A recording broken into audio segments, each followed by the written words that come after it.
naman akalain na hindi ko rin inaasahan pa.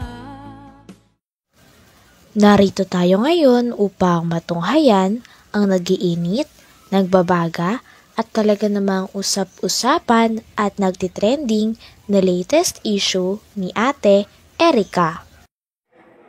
Sa pagpapatuloy ay narito muli si Kalingap Val Santos Matubang upang pag-usapan ang issue sa pagitan ni Ate Erica at ng kanyang pamilya, lalong-lalo na sa kanyang lolo na si Lolo Miguel.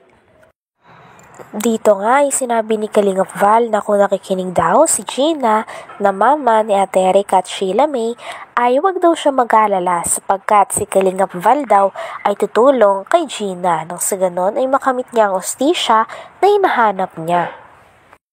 Ano lang, malapit lang sa bayan na pwede pong i-deliver ng delivery boy ng LBC po.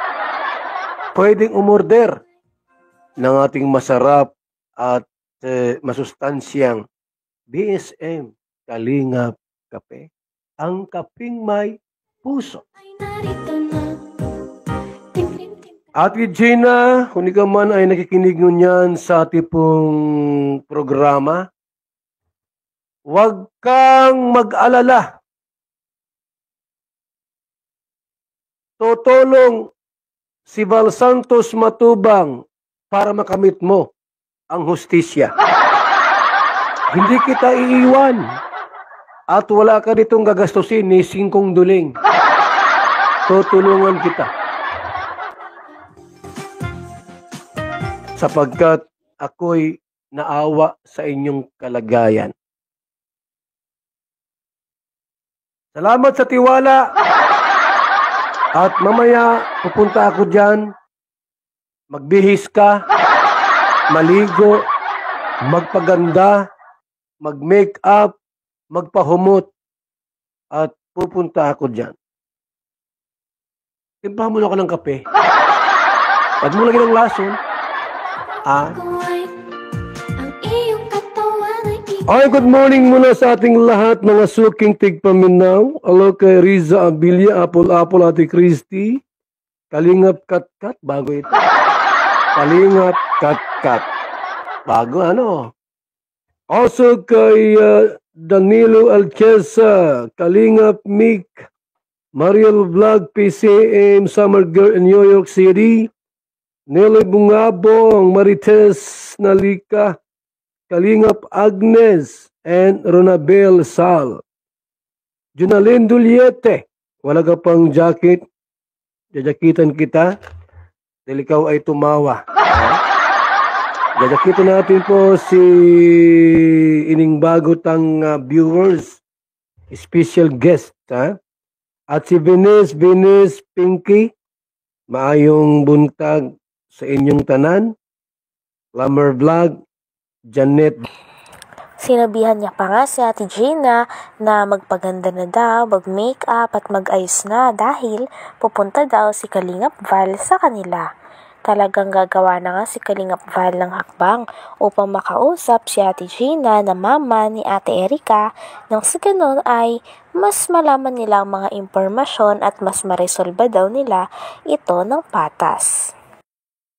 Jajakitan natin po si ining bagotang viewers, special guest, at si Venus Pinky, maayong buntag sa inyong tanan, Glamour Vlog, Janet de la Cruz, Miss Kayla, good morning po, at kay PCM, kay Nining, Ann Ramirez Siner, Miriam de la Cruz, shout out po. Magandang araw kay Sean Prince. Good morning, good morning.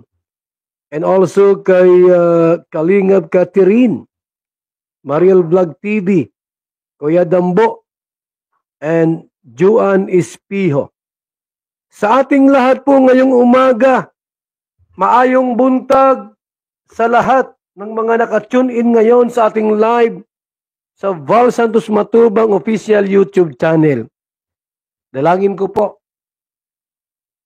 na kayo po ay pagpalain, ingatan ni Lord sa lahat ng inyong ginagawa araw-araw at humaba ang buhay po natin. Sumayaw-sayaw, tayo'y sumayaw-sayaw. Limutin na ang mga problema. Also, good morning kay Lani Bohol. Good morning po, Madam. Kumusta? And kay Rosalita Gabion Mabalyo ng Kuala Lumpur, Malaysia. Good morning po sa inyo. And also kay Lofi D46, Ima Balabis, Inday Silva, Edma Vlog. Good morning, good morning, good morning. Abangan nyo po ang aking pagpunta roon mamaya. At pupunta si Val Santos Matubang para tulungan ang isang ginang na may reklamo sa ating tanggapan. Ang ina ni Erika. Sapagkat siya po ay inapi.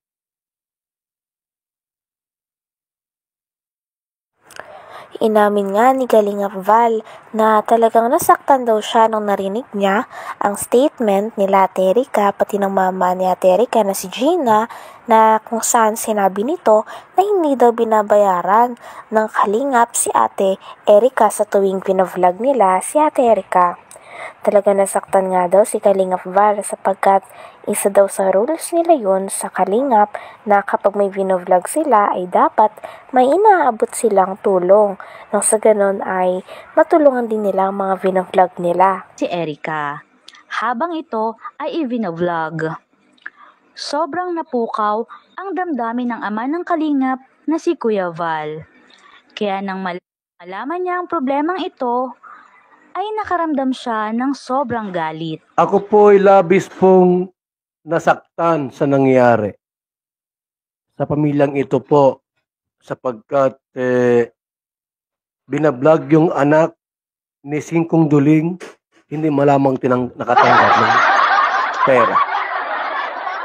Talagang sabi ko nga ni, handa akong mamatay para sa inyo. Ipaglaban ko kayo. Saan mang korte sa Pilipinas, wag lang kayo tulpo. Di man yung korte. Baka kayo hindi pansinin yan. Dito kayo lumapit kay Val Santos Matubang. Sapagkat ako ang tulpo ng daet. Saka batang-bata. Yung mga tulpo, tiguwang na. Yung matandang tulpo, 80 na. Hindi na nakakapunta ng bundok pag maglakad, ha? Dito po, ako ang tulpo ng daet. Ano mang problema ninyo? Mga na-rape, binadil, pinatay, unsolved problem. Ako ang bahala sa inyo. Tutulungan ko kayo sa abot ng aking makakaya. Sapagkat ako ang inyong kakampi. Ate Gina, maligo ka, magbihis, kumain, magpahumot, magpaganda, pupunta ako dyan. Huwag kang magtago, sapagkat gwapo si Val Santos Matubang. Huli natin. Laban sa mga tinutukoy nitong vloggers. Nais din di umano ni Kuya Val na tunguhin ang tahanan ni Aling Gina upang tulungang makamit ang inaasam. Mamaya po, mga kalingap, abangan nyo po ang pagpunta ko doon sa bahay ni wag ginang po, wag nanay, ate. Hanggang dito na lamang muna ang ating nag-iinit, nagbabaga, pinag-uusapan at talaga ng mga nagtitrending na latest issue ni Ate Erika. Maraming salamat sa inyong panunood. Hanggang sa muli. Bye!